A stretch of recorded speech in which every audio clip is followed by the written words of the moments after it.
Do you ever wonder why when your internet goes down, it takes so long to come back up? Last week, I had a fiber cut. Somebody was digging and they cut the fiber that goes from my core switch down to one of my outlying switches. A switch's purpose is to let a computer talk to the internet. I installed a new switch that I configured at my desk. How my switch connects to this piece of fiber is via a patch cable. So my first troubleshooting step was I took the patch cable and I flipped it to see if there was a continuity error whenever the fiber was repaired. This did not work, so I flipped the fiber back. I'm able to confirm that this port and this port are configured the same, so now I'm a little confused why my switch isn't communicating. Now I check the SFPs.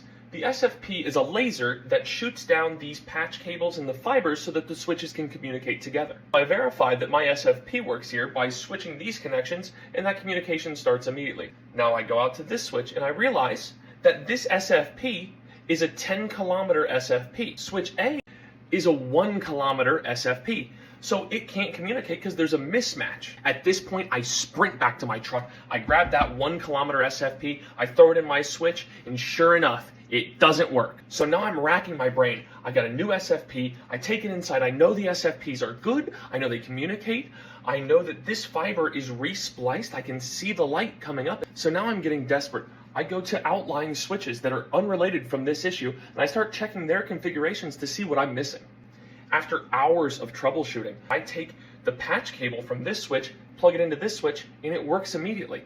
So now I know I have fiber, I know I have a working patch cable, I know my SFPs are good, so I go back to this switch, I install my patch cable, still no light. As a sort of last-ditch effort, I roll the fiber once more, and immediately I get light.